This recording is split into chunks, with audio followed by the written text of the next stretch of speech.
Most people think that the cost of owning a condo is simple. You've got your mortgage, your taxes, and then the monthly maintenance fee that covers the entire building. Predictable, boring. But in Mississauga, that maintenance fee is quietly turning into the thing that breaks the deal. Not the interest rate, not the down payment. And here's the part that catches people off guard. Even if you've paid off your mortgage, you can still get priced out of your own home if that fee keeps on climbing, or if the building drops a special assessment on you. This isn't just one neighborhood, this is a signal. What is up, beautiful people? My name is Matt Moore, a full-time real estate agent right here in the Greater Toronto area. And before we dive in, if you want help making informed decisions, feel free to book a free 15-minute call using the link in the description down below or the QR code right here on the screen. Let's talk about what's going on, why it's happening now, and why it's starting to distort the Mississauga condo market in a way a lot of owners aren't prepared for. A maintenance fee is supposed to be the monthly pool of money that keeps a condo building running. It pays for day-to-day operations like cleaning, security, garbage, snow removal, and property management. Part of it is also supposed to go into a reserve fund, which is the long-term savings account for major repairs and replacements. For years, buyers treated that number like a side note. Maybe you compared $550 versus $650 and moved on. Now, in a lot of older buildings across the GTA, you're seeing fees that are well into the four figures per month. One GTA analysis found 13 condo buildings where the median monthly maintenance fee was over $1,000. That's not every building, but it's enough to show you where the ceiling is going, especially as buildings age. Once fees start pushing past that line, the math on affordability changes really fast. And here's why. When lenders qualify a buyer, they don't just look at the mortgage. They look at the total monthly housing cost. In Canada, it's common in underwriting to include 50% of the condo fee when calculating debt service ratios. So a $1,000 fee doesn't just feel like a $1,000 fee. It also pushes people over qualification limits. That's how you get a condo listed at a price that looks reasonable, but it sits. The buyers who can afford it don't want it, and the buyers who want it can't qualify. That's when you start seeing stale listings and price cuts that have nothing to do with the unit itself. So why is this flaring up now? Start with the simple stuff. Everything that runs a building costs more. Labor costs more, contracts cost more, materials cost more, property management costs more. None of that is controversial. But fees aren't just rising because of a little inflation. From 2022 to 2023, average condo fees across the GTA were up about 5.5% in one data set. And that was before a lot of big repair cycles in older buildings really kicked in. Now add the big accelerants: insurance, utilities, and deferred maintenance. Condo insurance has been a major pressure point in Ontario for a number of years, and a lot of corporations have seen large premium increases at renewal. In fact, some industry reporting has pointed to average renewal premium jumps around 40% in 2020 in parts of the Canadian condo market, plus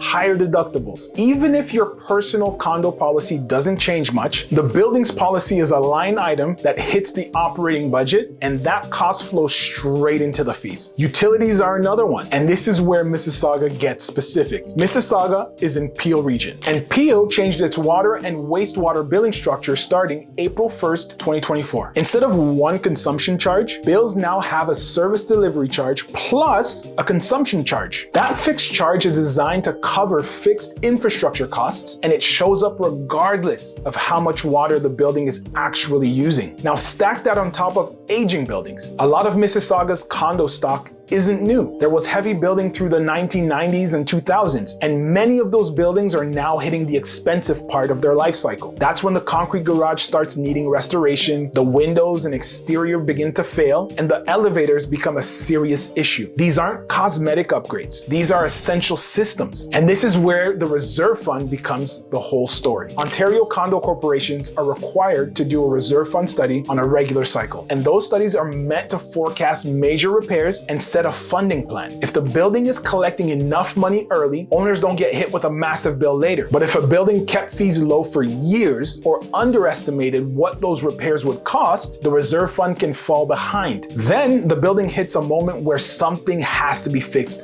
now, and there isn't enough money set aside. That's when you get a special assessment. A special assessment is a one-time charge to every owner to cover a major expense that the reserve fund can't handle on its own. Sometimes it's a few $1,000s. Sometimes it's much more. Either way, it's not optional. And if an owner can't pay, Ontario condo corporations have strong collection tools, and they can start a power of sale process on the unit after specific notice periods. That's the nightmare scenario for a lot of owners on fixed incomes. Not because they made a reckless purchase, but because they bought into a building where the long-term math didn't work. Here's the contradiction that's now showing up in the resale market. The buildings that look cheap on the listing price are often the ones with the scariest carrying costs. Buyers see a low asking price, then they see $1,000 plus fee, and they start asking one question: what's coming next? Because high fees don't just mean this building has a pool. High fees can also mean this building is paying for yesterday's decisions, underfunded reserves, expensive insurance, rising utilities, or a major repair cycle that's already started. And once the market starts thinking that way, liquidity dries up. Units become harder to sell, appraisals get tighter, financing gets tougher. Sellers blink first, and that's when you see the price cuts stack up. This is why I keep saying the Mississauga condo market is splitting into tiers. Tier 1 is the building where the fees are higher, but the paperwork supports it. The reserve fund is healthy. The major projects are either done or planned and funded. The status certificate reads clean. Buyers can live with a higher monthly number if they believe it's stable and it's buying them predictability. Tier 2 is the building where the fee is high and climbing and nobody can clearly explain why it's going up so fast. The minutes are full of complaints about elevators, leaks,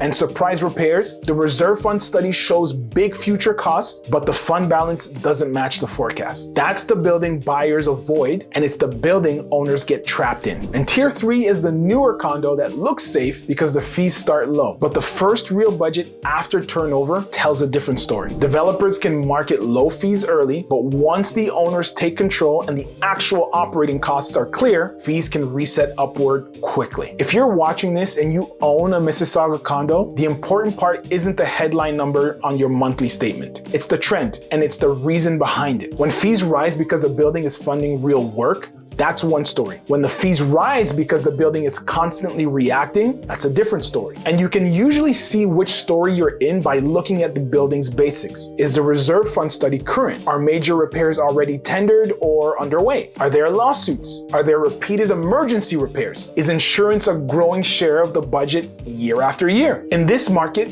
buyers are acting like underwriters. They're not just buying the unit, they're buying the building's balance sheet. So what's my verdict on this? For Mississauga condos, this isn't a citywide crash. It's a localized unwind that shows up hardest in older buildings where fees are already high and the next repair cycle is expensive. And the signals to watch are straightforward. First, how many listings in your building are sitting longer than they should, especially compared to nearby buildings with lower or steadier fees. Second, how often you're seeing price cuts, because price cuts are usually the first sign the market is rejecting the carrying costs. Third, what happens to fees over the next 12 months as insurance renewals roll through and Peel's utility billing changes fully work their way into condo budgets. If you see those three things moving in the wrong way at the same time, that's when owning starts to feel a lot less like control. And that's also when the emotional decisions start. When prices soften, some owners panic. They look at the last sale, then they look at their fee, and they convince themselves the only way to move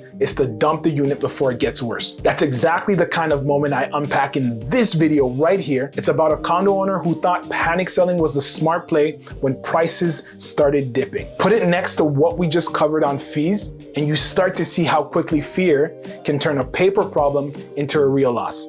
I'll see you there.